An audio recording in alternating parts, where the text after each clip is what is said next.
Olá pessoal, conheci um rapaz que ele trabalhava como fiscal da linha 003. Por acaso eu também trabalhei nessa linha. Era a linha Grajaú Castelo. Ela era feita por um micro-ônibus com ar-condicionado, com poltronas, uma versão de luxo do micro-ônibus, né? Para serviço de fretamento.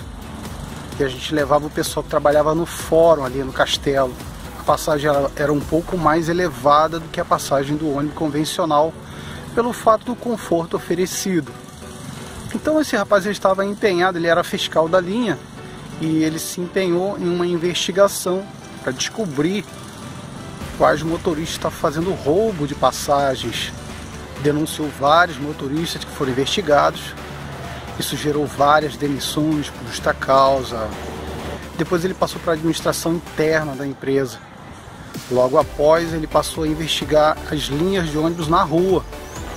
Então, todo cobrador, na época que eu trabalhei no urbano, nessa empresa, a gente tinha ali do nosso lado direito, ali do lado do motor, um banquinho antes da roleta, onde o pessoal, a gratuidade, né, o pessoal que não tinha o cartão de gratuidade, sentava-se ali e poderia viajar ali gratuitamente. Por causa da idade, né? Isso já, pela idade, as pessoas aqui no Rio de Janeiro, após 65 anos de idade, têm direito à gratuidade. Mesmo não tendo o Rio Card, só apresentando a identidade, ele pode viajar, não tem problema. Então todo cobrador que ele pegava sentado naquele banquinho, ele dava gancho, não tinha perdão. O cara era implacável. Ele tinha uma conversa cínica, não tinha sentimento algum, e sempre dava gancho, demissão por justa causa. Ou seja, você só conhece a pessoa quando você dá poder a ela. Eu não sou contra a punição. Eu acho que a punição é um caminho que deve ser trilhado. Primeiro a advertência verbal, depois a advertência por escrito, depois sim você vem a punição de fato, o gancho. Porque quem sofre com essa punição, na verdade, é a família, gente. São as mulheres e filhos dessas pessoas, desses motoristas que são os provedores das famílias. Motoristas são provedores de famílias pobres. A família depende do que ele ganha para sobreviver. Então quando você pune o cara com 5 dias de gancho, isso vai fazer falta no contra-cheque e a família vai sentir. Isso que o motorista vai sentir no bolso, vai faltar no prato da família do cara. Os filhos dele, a mulher dele vão sentir. Eles têm necessidade, eles precisam sobreviver. Então, a gente não pode ser implacável.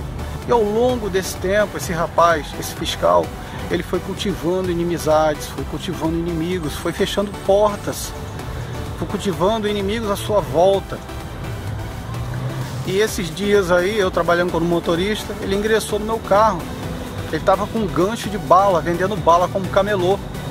O cara distribuiu tanto gancho, mas tanto gancho, que sobrou um gancho para ele vender bala. Hoje ele é camelô. Não consegue ingressar em serviço algum. A empresa depois demitiu ele, prometendo a ele o cargo de inspetoria.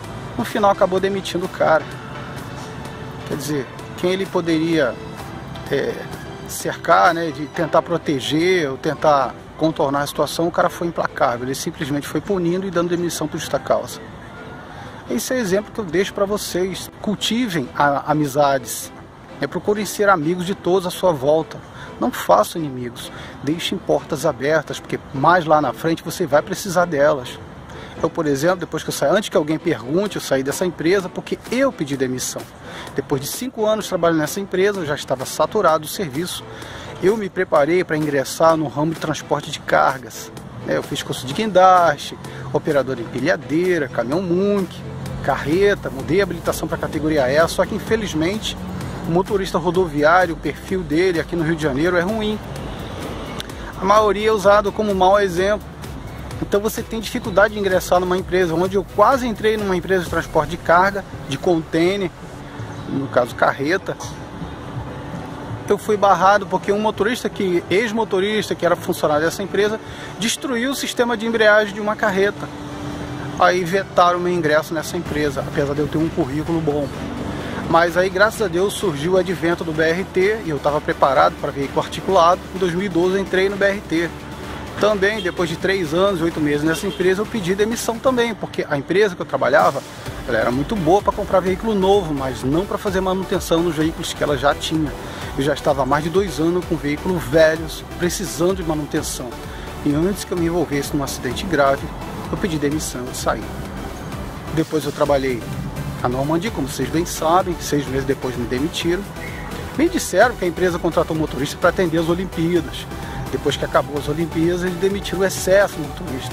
Depois eles renegociaram com o consórcio e recontrataram o motorista, e hoje eu estou na empresa que vocês sabem bem.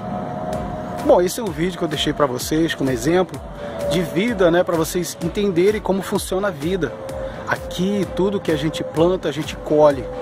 Então é bom pensar, reflitam bem nessas palavras. Um abraço a todos e até o próximo vídeo.